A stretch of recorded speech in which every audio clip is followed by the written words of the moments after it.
Unit 2, Look Both Ways test. Grade 5, ELA. Part 1, Knowledge of the novel. Do your best to answer these questions based on your understanding of the novel, Look Both Ways. You may use your book and knowledge organizer to help you answer the questions. Number 1, who begins the book by picking their nose? A, Jasmine, B, TJ, C, Fatima, D, Bit. Number 2, what are the low cuts famous for? A, being very studious, B, being class clowns, C, stealing pocket change, D, loving ice cream. Number 3, which of the following people have a story featuring them as a main character in the book? Choose 2. A, Benny, B, Pia Foster, C, Fatima Moss, D, Marcus Bradford, E, Trey Larson, F, Miss Cece. Number 4, which of the following statements is the best summary of the main conflict in Call of Duty? A, Bryson Willis doesn't want to go to school and his mom makes him go. B, Bryson Willis and Ty Carson argue over who is better at video games. C, Bryson Willis stands up for Ty Carson and faces bullying because of it. D, Bryson Willis isn't sure if he wants to be friends with Ty Carson anymore. Directions, turn to the next page. Part 2, application of Look Both Ways. Number 5, read the following 2 excerpts from Look Both Ways below. Excerpt 1 from Water Booger Bears. But for the most part, it hadn't given Jasmine any real problems. A little pain sometimes, but nothing too bad until this year when she went into a full-on crisis and her body became ablaze. At least that's what it felt like. Her hands and feet swelled like plastic gloves full of water, heavy and tight, ready to burst. Her muscles felt like they become wood, and she imagined her bones were splintering and growing bones of their own. Excerpt 2 from Call of Duty. But still, Ty felt like his classmates were following him, not stalking him, peeping around corners and things like that. No, but more like looking away whenever he'd catch their eyes or cutting their conversations whenever he walked by, like he was some kind of human mute button, made him paranoid. Question 5. Based on the excerpts, what is true about figurative language? A, imagery is a kind of figurative language that engages the reader's senses. B, figurative language can help readers understand how the characters like Jasmine and Ty feel. C, metaphors are the most common kind of figurative language Jason Reynolds uses. D, figurative language is the most important literary device to analyze and look both ways. Number 6, which statement best represents Jason Reynolds' overall message in his story, How to Look Both Ways? A, it's important to take risks and connect with others. B, it is always important to be aware of your surroundings. C, you can learn a lot by being observant and taking notes. D, we can all become musicians. It just takes patience and practice to learn the song. Number 7, which of the following best explains why characters from one story in Look Both Ways sometimes make guest appearances in other stories? A, because all of the characters in the stories are good friends, it makes sense that they will show up in different stories. B, because all of the stories are about the same characters, it makes sense that the same characters would keep reappearing. C, because all of the characters have a lot of conflict with each other, it makes sense that the author will use the stories to resolve these problems. D, because all of the stories are connected by the neighborhood setting, it is nice to have characters make small appearances just as they might in a real neighborhood. Number 8, which of the following statements best describes Jason Reynolds' message about young people in his book, Look Both Ways?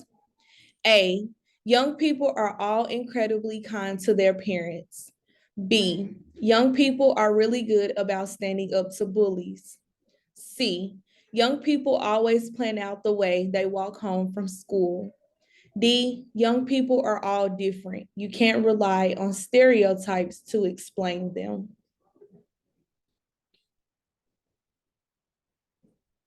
Number 9, open-ended response. In How to Look Both Ways and Skitter Hitter, the characters Fatima and Stevie both learn lessons. What lessons do Fatima and Stevie learn? What do these lessons have in common? Write a complete, powerful paragraph.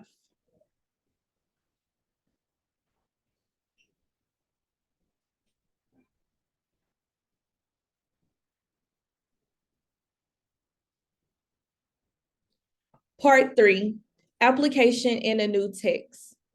Read the passage below, then answer the questions that follow. The following excerpt is from Jason Reynolds' Look Both Ways story, How a Boy Can Become a Grease Fire. Excerpt from chapter 9, How a Boy Can Become a Grease Fire. Gregory Pitts loved him so much that they told him the truth. And the truth was, he smelled dead, like rotten. It wasn't that he was rotten, but just that he smelled like his body had mistaken its organs for garbage and that he was essentially a walking, talking trash can.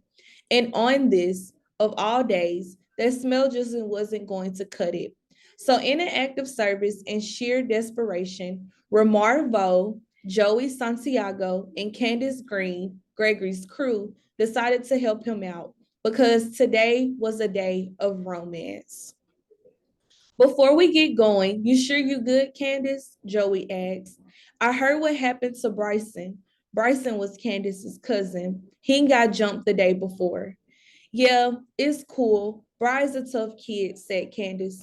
Plus, we are walking that way. So as soon as we get done with Lover Bro, I'm going to stop by and see him. You got the stuff right, Candace? Asked Remy. You know it. What is it?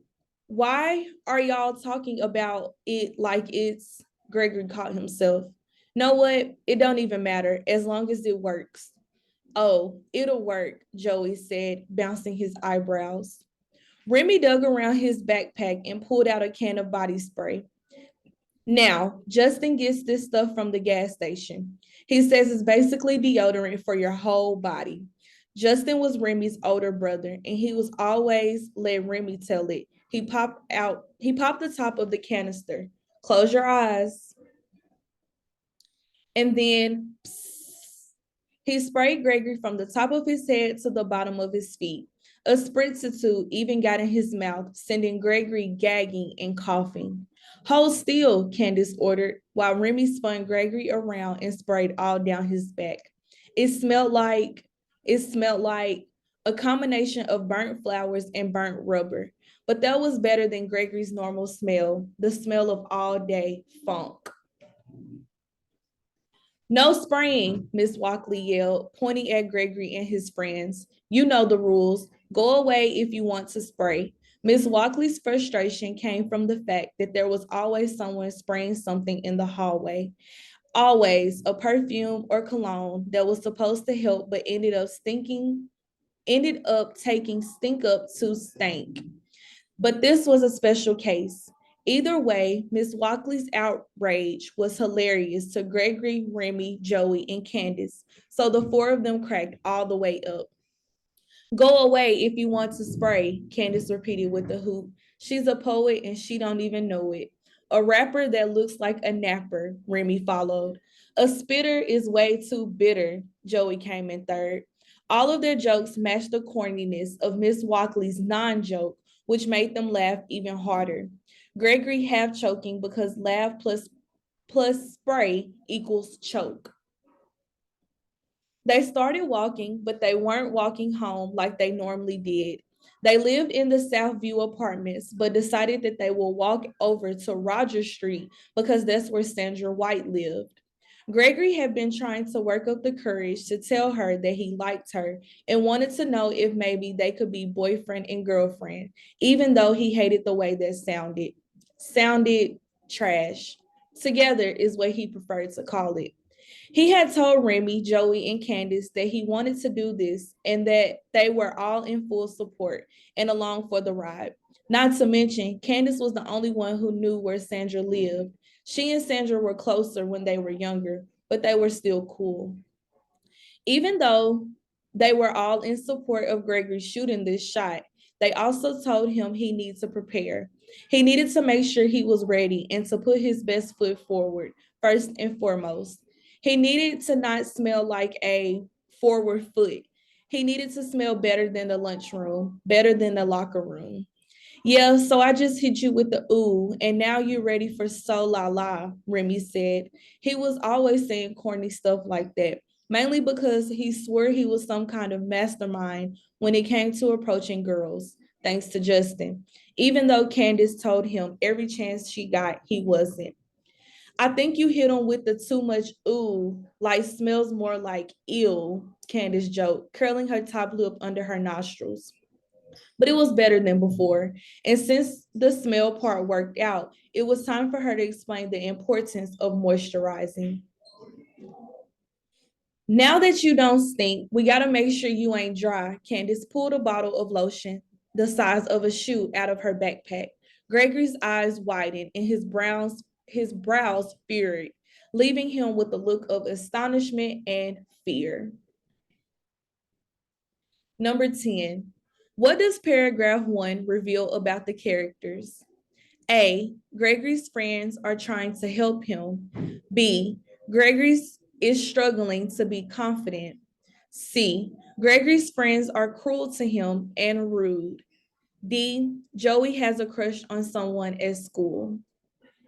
Number 11. In paragraph 11, what does the phrase cracked all the way up help the reader infer? A. That the kids are breaking into smaller groups. B, that the group is annoyed with Miss Walkley. C, that the kids are upset by their teacher. D, that the kids are laughing extremely hard. 12. Which statement best describes Candace? A, she is bossy and rude to the other kids. B, she allows Remy to behave in a silly way. C, she often takes charge of what the group does. D, she is mean and makes the other kids afraid of her. Number 13. Which detail best expresses the conflict or problem in the story? And the truth was, he smelled dead, like rotten. Paragraph 1. No spraying. B. No spraying, Miss Walkley yelled, pointing at Gregory and his friends. Paragraph 11. C. Gregory had been trying to work up the courage to tell her that he liked her and wanted to know if maybe they could be boyfriend and girlfriend. Paragraph 16. D. Now that you don't stink, we got to make sure you ain't dry. Paragraph 20. Number 14. Open-ended response. Describe the relationship between Gregory and his friends. Write a complete paragraph.